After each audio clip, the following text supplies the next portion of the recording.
بسم اللہ الرحمن الرحیم نحمدہ ونصلی علی رسولہ الکریم اما بعد اعوذ باللہ من الشیطان الرجیم بسم اللہ الرحمن الرحیم فَإِذَا قَضَيْتُمُ الصَّلَاةَ فَانْتَشِرُوا فِي الْأَرْضِ وَابْتَغُوا مِنْ فَضْلِ اللَّهِ وقال النبی صلی اللہ علیہ وسلم التاجر الصدوق الامین مع النبیین والصدیقین والشہداء وقال النبی صلی اللہ علیہ وسلم التجار یحشرون یوم القیامت فجارا الا من اتقى وبر وصدق صدق اللہ العظیم وصدق رسولہ النبی الکریم۔ صدر محترم حضرت مولانا مفتی محمد معز الدین قاسمی صاحب دامت برکاتہم، آل انڈیا مسلم پرسنل لا بورڈ کے رکن حضرت مولانا محفوظ الرحمان صاحب،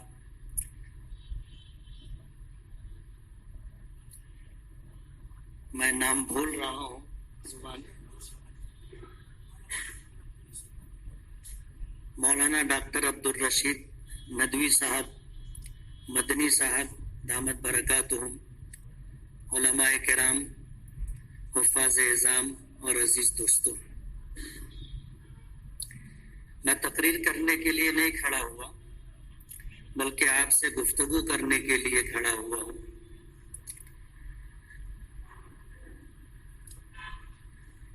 انسان کو اللہ نے پیدا فرمایا تو اس کو دو ذمہ داریاں دی۔ ایک ذمہ داری عقائد و عبادات کی ہے، دوسری ذمہ داری اس دارالاسباب میں رہتے ہوئے اپنے اہل و عیال، بیوی بچوں کے ساتھ ماں باپ، ان کی ضروریات کی تکمیل بھی۔ ہماری ضرورت روٹی، کپڑا، مکان ہے، اور اس ضرورت کو پوری کرنے کے لیے ہم میں کا ہر شخص سے اس بات کا مکلف ہے کہ وہ رزق حاصل کرنے کے لیے جد و جہد کرے، کوشش کرے، کمائے۔ ہم اس بات کے مکلف ہیں۔ ہم میں طبقہ ایسا رہا ہے جسے یہ گمان رہا کہ اللہ قادر مطلق ہے، وہ روزی دینے کے لیے ہماری محنت کا محتاج نہیں، یعنی ہم اگر محنت نہ بھی کریں تو بھی اللہ کو اس بات پر قدرت ہے کہ وہ ہمیں ہماری ضروریات کی تکمیل کے ساتھ زندگی دے۔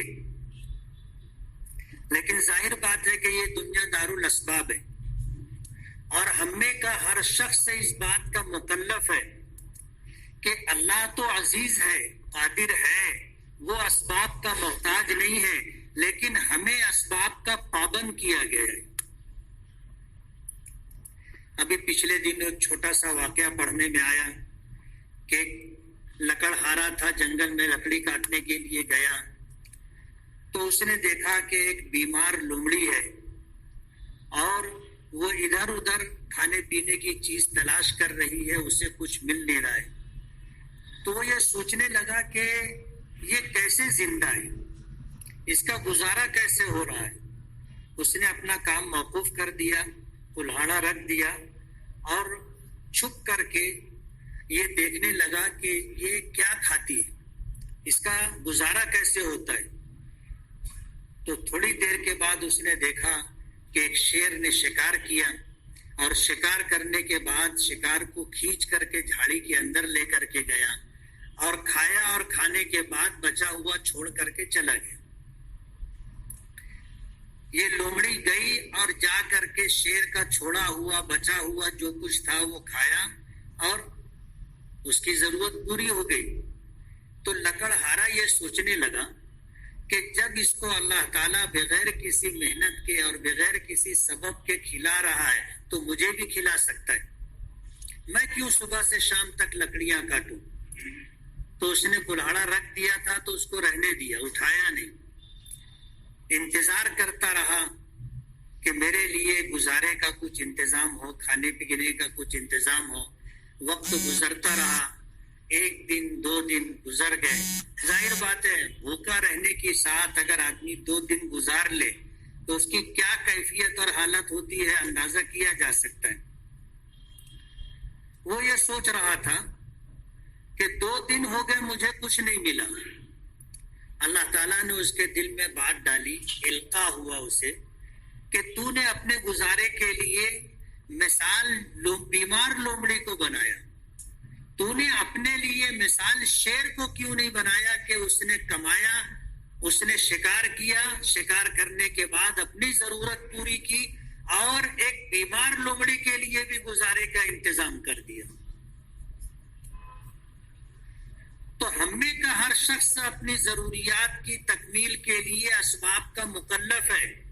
یہ سوچ کر کے بیٹھے رہنا کہ اللہ تعالیٰ قادر ہے، وہ ہمیں بغیر محنت کے بھی پال سکتا ہے، بغیر محنت کے بھی کھلا سکتا ہے، یہ سوچ منفی سوچ ہے.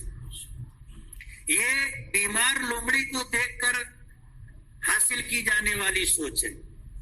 کسی تنومند، جرت مند، طاقتور شیر کو دیکھ کر کے جو سوچ بننی چاہیے وہ سوچ نہیں. تو ہم اس دنیا میں اسباب کے مکلف ہیں، ہمیں اسباب اختیار کرنا ہوگا. نبی کریم صلی اللہ علیہ وسلم کی زندگی ہمارے لیے اسوہ اور نمونہ ہے. آپ کے والد محترم حضرت عبداللہ آپ کے دنیا میں تشریف لانے سے پہلے اللہ کی جوار رحمت میں چلے گئے تھے. چچا نے پرورش کی. ایک موقع آیا، چچا عیالدار تھے ابو طالب، انہوں نے کہا کہ بھتیجے تم بھی کچھ کام کرو. نبی کریم صلی اللہ علیہ وسلم نے جو بات کہی تھی وہ سیرت کی کتابوں میں موجود ہے کہ چچا میرے پاس تو کچھ بھی نہیں. لیکن اس زمانے کے اندر حضرت خدیجۃ الکبریٰ رضی اللہ تعالی عنہا جو مکے کی مالدار خاتون تھی، وہ لوگوں کو اپنا مال مزاربت کے لیے دیا کرتی تھی. نبی کریم صلی اللہ علیہ وسلم کو کسی نے مشورہ دیا اور اس مشورے کے پیش نظر آپ بھی حضرت خدیجۃ الکبریٰ رضی اللہ تعالی عنہا کے مکان پر پہنچے. دیکھا کہ لوگ لائن لگا کر کے کھڑے ہوئے ہیں تو ہمارے آقا بھی اسی لائن میں پیچھے کھڑے ہو گئے. حضرت خدیجہ نے لائن پر نظر ڈالی اور اس کے بعد اپنی سہیلی کو بلایا اور بلا کر کے کہا کہ وہ نوجوان جو لائن میں کھڑا ہے اسے ادھر لا کر کے بٹھا لو. یہ جو لائن لگی ہوئی تھی یہ وہ لوگ تھے جو حضرت خدیجۃ الکبریٰ رضی اللہ تعالی عنہا سے مال لے کر کے کاروبار کر کے حساب و کتاب دینے کے لیے آئے تھے. اور ظاہر بات ہے نبی کریم صلی اللہ علیہ وسلم اب تک مزاربت کا کوئی کام آپ نے کیا نہیں تھا. جب سب کے حساب و کتاب ہو گئے تو حضرت خدیجہ نے نبی کریم صلی اللہ علیہ وسلم کو بلوایا اور پوچھا کہ کون؟ تو انہوں نے کہا کہ میں محمد ابن عبداللہ. پوچھا کہ کس قبیلے سے تعلق ہے؟ تو کہا قریش سے میرا تعلق ہے. اور پھر تعارف کرانے کے بعد نبی کریم صلی اللہ علیہ وسلم سے حضرت خدیجۃ الکبریٰ رضی اللہ تعالی عنہا نے پوچھا کہ کس غرض سے آئے؟ تو نبی کریم صلی اللہ علیہ وسلم نے اپنی غرض رکھی. حضرت خدیجہ نے پوچھا کہ اس سے پہلے کبھی تم نے کوئی تجارت کی ہے؟ کبھی کسی سفر میں جانے کا اتفاق ہوا ہو جس میں آپ ذمہ دار رہے ہو؟ تو نبی کریم صلی اللہ علیہ وسلم نے انکار کیا. حضرت خدیجۃ الکبریٰ رضی اللہ تعالی عنہا نے نبی کریم صلی اللہ علیہ وسلم کی آمد کے مقصد کو سمجھ کر کے انہیں تجارت کے لیے مال دیا، لیکن ساتھ میں اپنا ایک غلام بھی دیا جو تجارت کا تجربہ رکھتا تھا. ساتھ میں لگایا، وہ غلام ساتھ میں رہا. ملک شام کا سفر ہوا، سفر مکمل کر کے واپسی ہوئی. نبی کریم صلی اللہ علیہ وسلم نے حضرت خدیجۃ الکبریٰ رضی اللہ تعالی عنہا کے خدمت میں پورا حساب و کتاب پیش کیا. حساب و کتاب مکمل ہو جانے کے بعد حضرت خدیجہ نے دیکھا کہ اتنا زبردست نفع اللہ پاک نے عطا کیا تھا. متاثر ہوئی, نصف نفع تقسیم ہوا, اور نفع کی تقسیم کے بعد حضرت خدیجہ نے اپنا حصہ اپنے پاس اور حضور کا حصہ حضور کو دے دیا. پھر دل میں پتہ نہیں کیا بات تھی کہ حضرت خدیجہ نے اپنے حصے کا نفع بھی نبی کریم صلی اللہ علیہ وسلم کو دے دیا. جب وہ سب کچھ نفع لے کر کے حضور گھر آئے اور اپنے چچا ابو طالب کی خدمت میں پیش کیا تو ابو طالب حیران ہو گئے کہ اتنا نفع کیسے ہوا. حضور نے پوری اپنی تفصیل ذکر کی, اور پھر حضرت خدیجہ جس بات سے متاثر تھی اسی تاثر کے پیش نظر حضرت خدیجہ نے حضور سے نکاح کرنے کا فیصلہ کیا. میں اس واقعے کی تفصیل میں نہیں جانا چاہتا. میں جو بات کہنا چاہتا ہوں کہ زمانے نبوت آنے سے پہلے نبی کریم صلی اللہ علیہ وسلم نے اگر کسی زمانے میں بکریاں چرائی تھی تو آپ نے تجارت بھی کی تھی, اور غالب زمانہ نبوت ملنے سے پہلے آپ کا تجارت کر رہا ہے. زمانہ جاہلیت میں حضرت عبداللہ ابن سعید رضی اللہ تعالی عنہ کے ساتھ نبی کریم صلی اللہ علیہ وسلم نے شراکت بھی کی, پارٹنرشپ بھی کی. اور جب اللہ نے آپ کو نبی بنایا اور نبوت ملنے کے بعد حضرت عبداللہ ابن سعید رضی اللہ تعالی عنہ جب مدینہ منورہ اسلام قبول کرنے کے لیے پہنچے تھے تو نبی کریم صلی اللہ علیہ وسلم نے فرمایا تھا کہ تم مجھے پہچانتے ہو؟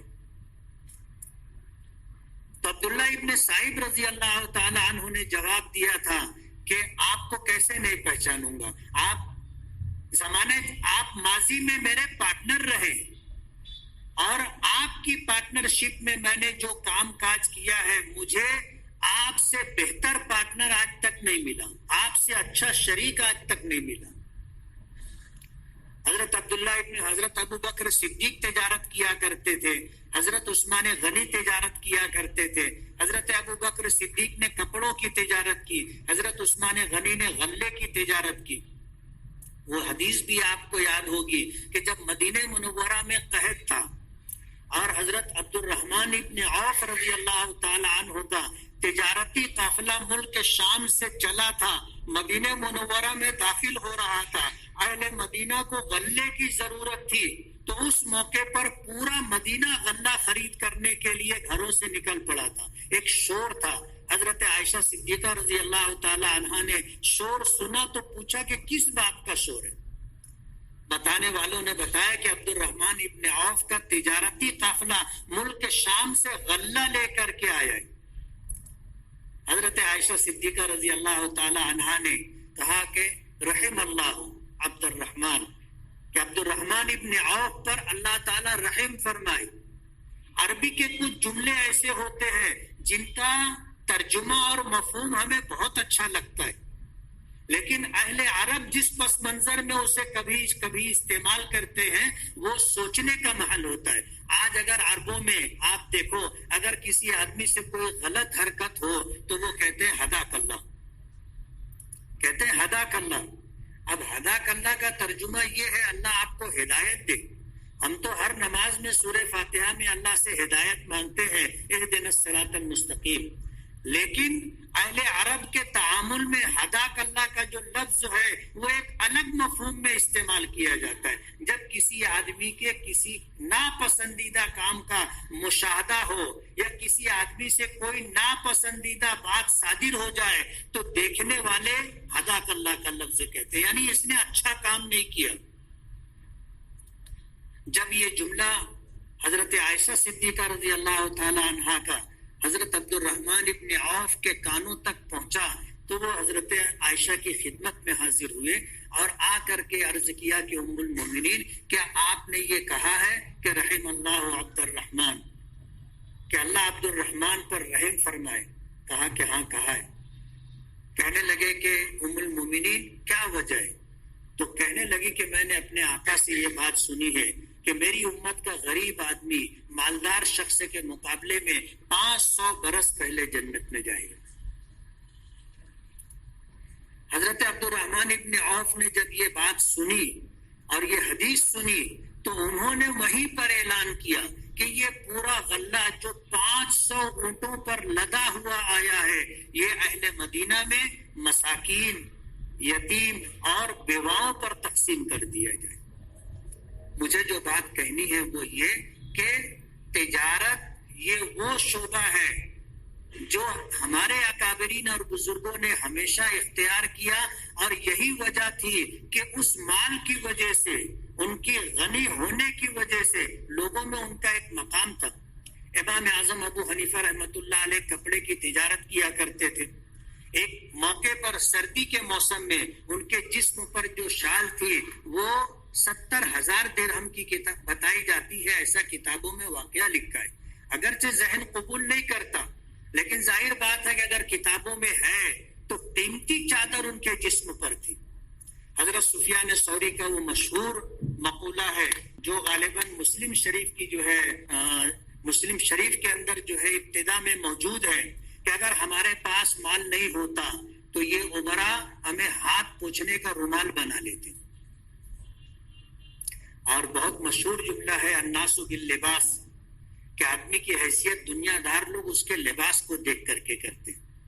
مولانا عبدالرشید صاحب نے جو بات کہی وہ آپ نے سنی، مولانا محفوظ الرحمان صاحب نے جو بات کہی کہ آج ہمارے کپڑوں کو، چشمے کو، ٹوپی کو، رکھ رکھاؤ کو دیکھ کر کے لوگ سمجھتے ہیں کہ یہ کافی مالدار ہے، لیکن کہتے ہیں نا کہ صاحب البیت ادری بما فی، گھر والا جانتا ہے گھر میں کیا ہے، گھر والا جانتا ہے گھر میں کیا ہے۔ دنیا ہماری حیثیت کا اندازہ ہمارے کپڑوں سے لگاتی ہے، اور اللہ تعالیٰ اس چیز کو پسند بھی کرتا ہے کہ ان اللہ یحب ان یرا اثر نعمتہ علی عبدہ، اللہ تعالیٰ اس بات کو پسند کرتا ہے کہ اللہ نے جو نعمتیں دی ہیں وہ بندے پر دکھائی دے، ہونے کے باوجود آدمی نہ استعمال کرے اور فقیروں کی حالت بنا کر کے رکھے، یہ چیز پسندیدہ نہیں۔ میں بھی آپ ہی کے طبقے سے تعلق رکھتا ہوں، ماں باپ غریب تھے اور بہت غریب تھے، وہ زمانہ اچھی طرح مجھے یاد ہے، کیسے گزر بسر ہوتی تھی ہمیں پتہ ہے، لیکن آدمی کو اپنا ماضی نہیں بھولنا چاہیے۔ میں جب دارالعلوم دیوبند سے فراغت کے بعد مالیگاؤں آیا تو مجھے مدرسے سے 350 روپیہ اور مسجد سے 450 روپے تنخواہ ملتی تھی۔ ظاہر بات ہے اگر اسی سے لگا بندھا رہتا تو کیا ہوتا آپ اندازہ کر سکتے ہیں۔ یہ سبب کے درجے میں کہہ رہا ہوں، باقی جو میرا نصیب تھا، جو اللہ نے بنایا تھا، اس کے لیے اللہ اسباب بنا دیتے۔ میں نے بھی تجارت شروع کی اور تجارت سے ہی اللہ نے مجھے نوازا۔ میں نے ایک زمین خریدی تھی اور تھوڑے پیسے دے کر کے، بیانہ دے کر کے، میں نے ایک 8 مہینے کی لمبی مدت میں وہ سودا پورا مکمل کرنے کا ٹائم لیا تھا۔ میں نے بیانہ دے دیا اور تمام تر کاغذات مکمل ہو گئے، اس شخص نے مجھے زمین کا تابع دے دیا، اور تمام تر شرعی اصولوں کی پابندی کے ساتھ ایک وقت وہ آیا کہ وہ زمین خریدنے کے لیے ایک پارٹی آئی۔ میں نے 1 لاکھ روپیہ بیانہ دیا تھا اور 4.25 لاکھ روپے ایکڑ میں میں نے پر ایکڑ زمین خریدی تھی جو 7 ایکڑ تھی۔ کچھ وقت گزرنے کے بعد باہر کی ایک پارٹی آئی، یعنی مالیگاؤں باہر کی پارٹی آئی، ان کو پیٹرول پمپ کے لیے جگہ چاہیے تھی، تو وہ ایسی جگہ تلاش کرتے کرتے آئے، اور آنے کے بعد جو ہے انہیں کسی نے بتایا کہ امام صاحب کے پاس جگہ ہے، تو وہ جگہ انہوں نے مجھ سے خریدنا چاہا۔ تو اس جگہ جب میں نے فروخت کی تو میں نے 4.25 لاکھ روپیہ ایکڑ جگہ لی تھی سودا کر کے، اور جب ساتھیوں سے مشورہ کیا کہ اس کی کیا قیمت بتانی چاہیے تو وہ کہنے لگے کہ آپ 10 لاکھ روپیہ ایکڑ کہو۔ میں نے تھوڑا سا، مجھے جھجک ہوئی، میں نے کہا کہ ہم نے 4.25 میں لیا ہے، 10 لاکھ روپیہ تو بہت زیادہ قیمت ہو جائے گی۔ تو انہوں نے کہا کہ آپ کہہ تو دو، ایسا نہیں ہے کہ آپ کہہ دو گے تو وہ 10 لاکھ روپیہ دے دیں گے۔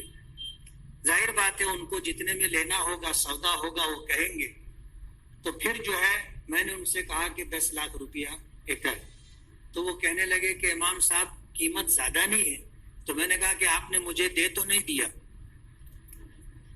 کہ میں نے 10 لاکھ کہا اور آپ نے 10 دے دیا۔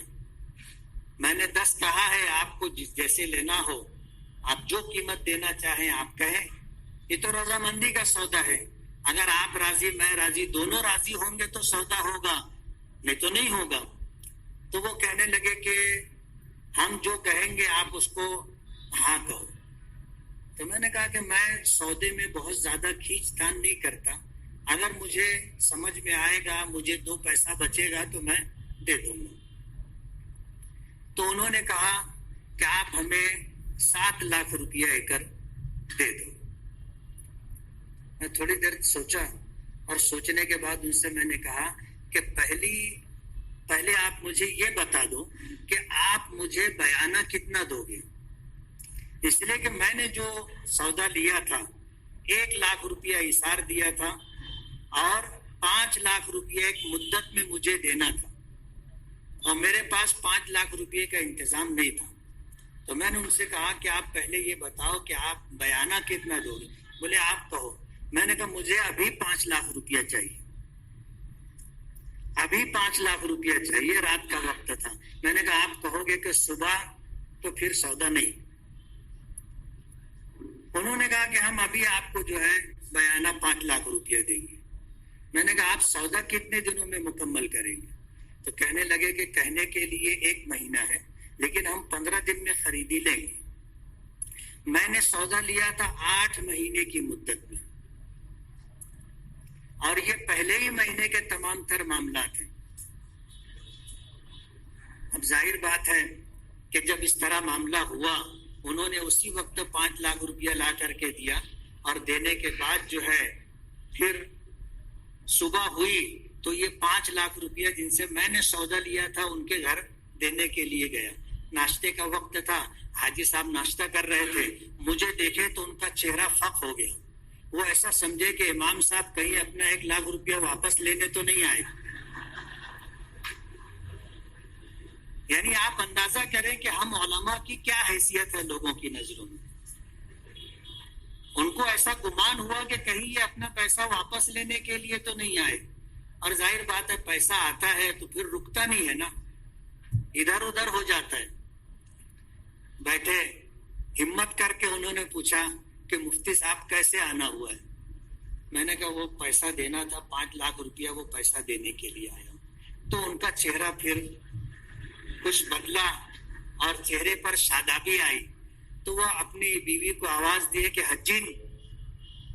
تو آئی، کہنے لگے مفتی صاحب آئے ہیں، پیسہ لے کر کے آئے ہیں، ناشتہ لاؤ.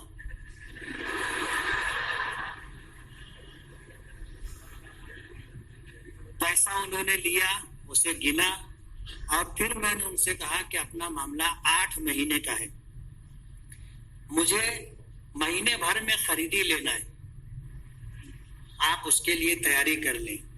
تو انہوں نے کہا کہ اپنا جو سودا ہوا ہے وہ 8 مہینے کی مدت میں طے ہوا ہے، اور جو قیمت طے ہوئی ہے قیمت وہی رہے گی. آپ اگر بولو گے کہ 8 مہینے کا سودا تھا، میں 1 مہینے میں مکمل کر رہا ہوں، قیمت کم کرو، تو میں 1 روپیہ بھی کم نہیں کروں گا. تو میں نے کہا آپ قیمت مت کم کرو. میں آپ کو یہ بتانا چاہتا ہوں کہ 7 ایکڑ جگہ تھی، اور مجھے تقریباً 23.5 لاکھ روپیہ ایک کاروبار میں اللہ نے نفع کے طور پر دیا تھا. اور یہ صرف تجارت میں، ملازمت میں آدمی زندگی بھر میں اتنا پیسہ امامت کرتے ہوئے نہیں کما سکتا. اور یہ اس وقت کی بات ہے، 1997 کی بات ہے، جب میں وہ بابا گٹکے کا جو تھیلی آتی ہے اس میں پیسہ لے کر جب میں گھر گیا، جو بھی میڈیٹر لوگ تھے اور جن کو لینا دینا تھا سب دے دلا کر کے میں 18 لاکھ روپیہ لے کے گھر گیا تھا. والد صاحب گراؤنڈ فلور پر بیٹھتے تھے نیچے کمرے میں. سامنے سے دروازے سے میں نے انٹری کی، میرے ہاتھ میں انہوں نے تھیلی دیکھی، اور اٹھانے سے ان کو ایسا دیکھ کر اندازہ ہوا کہ وزندار ہے. تو مجھ سے پوچھا کہ کیا ہے؟ میں نے کہا کہ پیسہ ہے. پوچھنے لگے کتنا پیسہ ہے؟ میں نے کہا کہ 18 لاکھ روپیہ. تو ان کی آنکھیں پھٹی کی پھٹی تھی اور بہت حیرت سے مجھے دیکھ رہے تھے. پوچھے کس کا پیسہ ہے؟ میں نے کہا کہ ابا یہ اپنا پیسہ ہے، اپنا پیسہ ہے. تو وہ جملہ جو انہوں نے اس وقت کہا تھا وہ میں آپ کو سنانا چاہتا ہوں. میرے والد صاحب نے کہا تھا کہ بیٹا میں نے آج تک 1,00,000 روپیہ ساتھ میں دیکھا نہیں ہے. اکٹھا 1,00,000 روپیہ میں نے دیکھا نہیں ہے. تو میں نے اسی وقت جو ہے تھیلی کی چین کھولی اور سارا پیسہ جو ہے تھیلی میں سے اسی وقت ان کے سامنے خالی کیا اور تھیلی بھی اسی پیسے کے اوپر رکھ دی اور پھر میں اوپر چلا گیا. اپنے روم میں جانے کے بعد میرے 2 بیٹے تھے اس وقت، تو دونوں چھوٹے چھوٹے تھے، ایک ساتھ میں آیا ہے. تو اس سے میں نے کہا کہ عبداللہ جا دادا کے پاس پیسے ہیں، جا دادا کے پاس پیسے ہیں. تو وہ 6 یا 7 سال کا تھا، وہ بھاگتا ہوا آیا اور پھر جو ہے دادا اور پوتے دونوں مل کر کے تھیلی میں پیسہ ڈال رہے تھے. میں لایا تھا تو ترتیب سے رکھ کے لایا تھا. اب ظاہر بات ہے اب جب بھرنے لگے تو بے ترتیبی سے بھرنے لگے تو تھیلی بھر گئی، پیسے باہر تھے.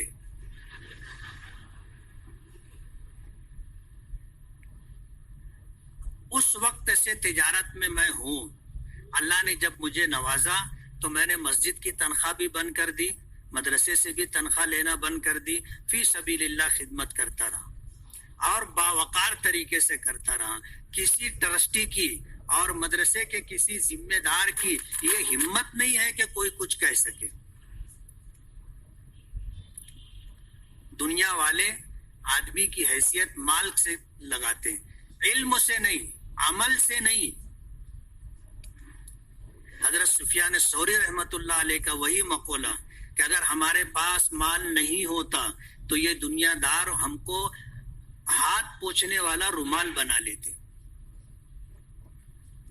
اس لیے وہ حدیث جس کا تذکرہ مولانا محفوظ الرحمان صاحب نے کیا کہ اللہ تعالیٰ نے رزق کے 9 حصے تجارت میں رکھے، یعنی 10 حصہ رزق کا ہے تو 9 حصہ تجارت میں ہے اور 1 حصہ دیگر تمام تر معاملات میں. ہم علماء نے تجارت چھوڑ دی، ہم علماء نے تجارت چھوڑ دی. آج آپ دیکھ لو غیر جو ہے وہ تجارت میں ہے اور مالی حیثیت سے کہاں پر ہیں آپ اندازہ بھی نہیں کر سکتے. کارپوریٹ شعبہ ہو، ٹیکنیکل شعبہ ہو، سول بلڈرز ہو، انجینئرنگ شعبہ ہو، ہر شعبے میں تجارت میں وہی لوگ ہیں اور ہم لوگ ان کے دست نگر ہیں. اب ظاہر بات ہے کہ اگر حدیث پاک میں یہ بات ہے کہ رزق کا 9 حصہ اللہ نے تجارت میں رکھا ہے اور ہم نے اگر تجارت چھوڑ دی تو ہم نے رزق کے 9 حصے سبب کے درجے میں چھوڑ دیے. ظاہر بات ہے جو بچا کچا 1 حصہ ہے وہ نہ معلوم کتنی چیزوں میں بٹا ہوا ہے اور اس میں پھر ہمارا جو چھوٹا سا حصہ بنتا ہے وہ ہم کو ملتا ہے. ہر آدمی ہمیں کا یہ حیثیت نہیں رکھتا کہ وہ تنے تنہا کاروبار کر سکے. ایک تو پیسہ نہیں ہے، دوسرا تجربہ نہیں ہے، تیسرا ماحول بہت سخت ہے. غیروں نے اپنے طور پر یہ پروگرام طے کر لیا ہے کہ مسلمانوں کے ساتھ خرید و فروخت کا معاملہ نہیں کریں گے. بہت کم غیر مسلم آپ کی دکان پر آپ سے سامان خریدنے آئیں گے، لیکن ہم لوگوں کا ایسا کوئی پروگرام نہیں ہے. ہم مسلمانوں کے مقابلے میں غیروں کے پاس خرید و فروخت کرنا پسند کرتے اور وجہ بھی اس کی یہ ہے کہ آج مسلمان ایماندار نہیں رہا. وجہ ہے اس کی، مسلمان ایماندار نہیں رہا.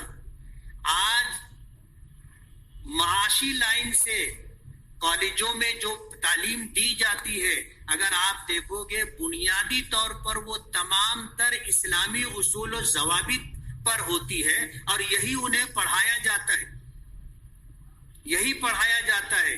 ایمانداری اور سچائی اور دیانتداری کے ساتھ وہ لوگ کاروبار کرتے ہیں، ان کا اپنا ایک گڈ ول ہے اور ہم لوگ ان سے ہی خرید و فروخت کرتے ہیں. مسلمانوں سے خرید و فروخت تو ہم بھی نہیں کرتے. کیوں؟ اس لیے کہ ایک مرتبہ ان کے ساتھ خرید و فروخت کرنے کے بعد ہمیں ایک اچھا تجربہ ہو جاتا ہے نا. ہمیں ایسا لگتا ہے کہ ہمیں ٹھگ لیا گیا, ہمیں دھوکہ دیا گیا, ہمارے ساتھ جھوٹ اور کذب بیانی کے ساتھ کام لیا گیا, تو ہم مسلمانوں کے پاس خرید و فروخت تو بند کر دیتے.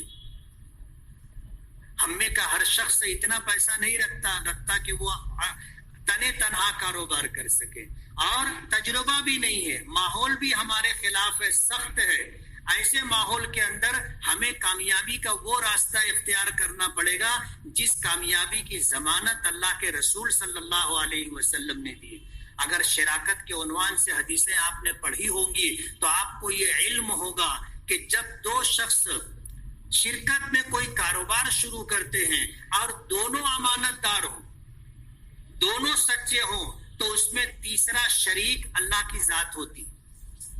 اور جس کاروبار میں اللہ کی ذات شریک ہو اس میں کبھی نقصان نہیں ہے, مگر شرط یہ ہے کہ ہر شریک, ہر پارٹنر ایماندار اور سچا ہو. اگر اس میں جھوٹ شامل ہو گیا تو برکت ختم ہو جاتی ہے.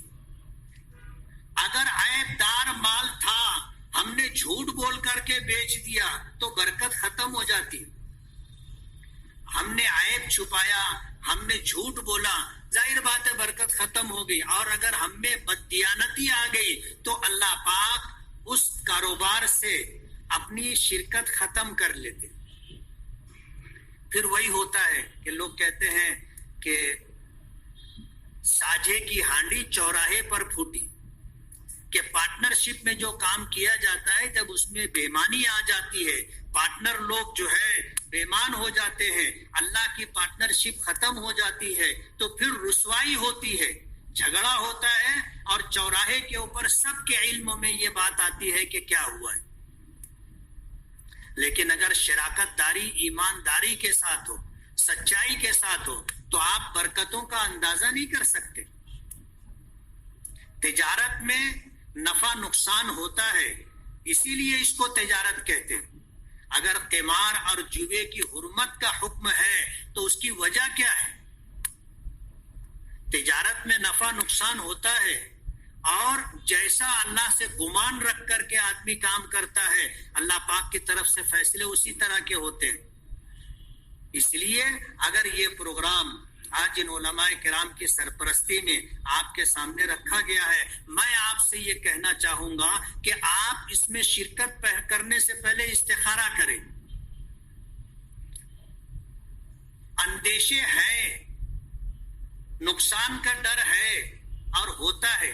جیسے مولانا عبدالعلیم قاسمی صاحب نے بتایا کہ آج 22 سال کی ان کی زندگی میں ایک موقع ایسا بھی آیا کہ مال لوڈ ہو کر کے ٹرک پہ آ رہا تھا, ٹرک پلٹی ہو گئی.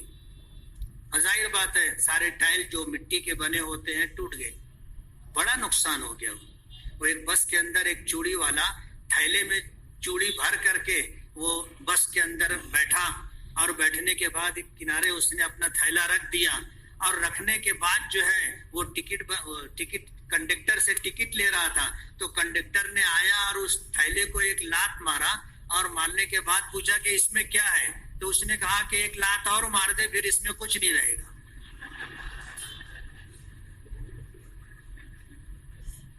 تو نفع نقصان تو لگا ہوا ہے. اس لیے آپ یہ قطعاً نہ سمجھیں کہ ہم اس کاروبار میں شریک ہوں گے تو ہمیں 100% نفع ہوگا, نقصان کا کوئی اندیشہ نہیں. آپ ایسا سمجھ کر کے نہ چلیں, یہ نصیب کی بات ہے. تجارت میں اللہ نے رزق رکھا ہے, اور ایمانداری اور سچائی کی وجہ سے اس میں برکت بھی رکھی ہے.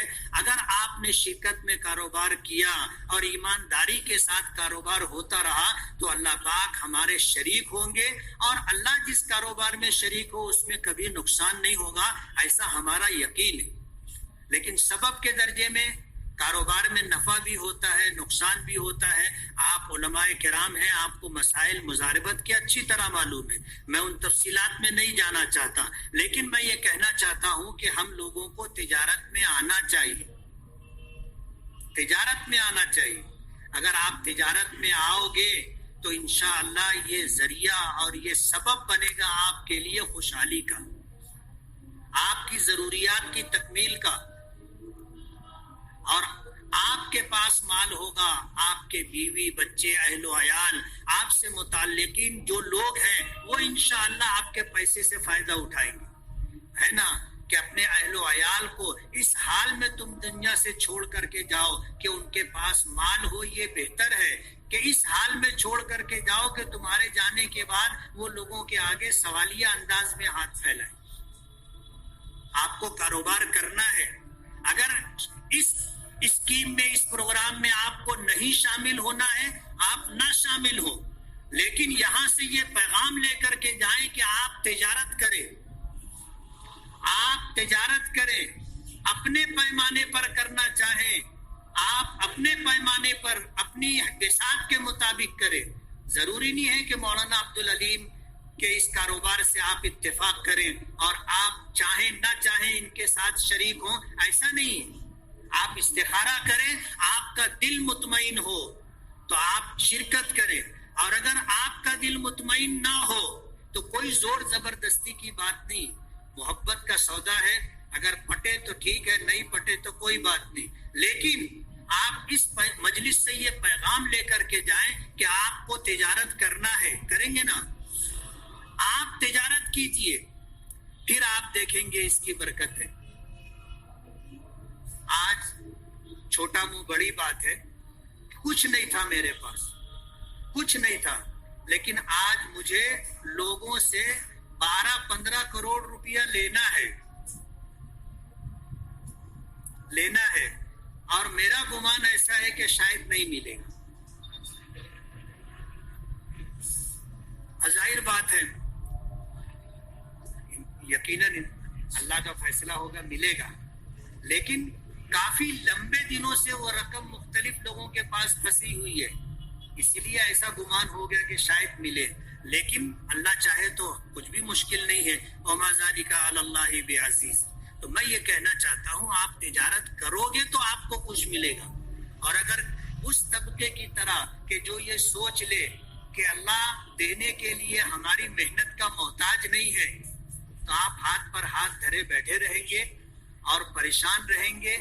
آپ کے اہل و عیال دوسروں کے گھر کو، کپڑوں کو، سواری کو دیکھ کر کے ان کا دل مسوسے گا، وہ محرومیوں کے ساتھ زندگی گزاریں گے، اور اگر آپ خوشحال ہوں گے تو آپ کے بچے بھی خوشحالی کے ساتھ زندگی گزاریں گے۔ یہی کچھ گزارشات تھی جو مجھے رکھنی تھی۔ اللہ تعالی ہمیں خیر کی راہ پر چلنے کی توفیق عطا فرمائے، اور ہمیں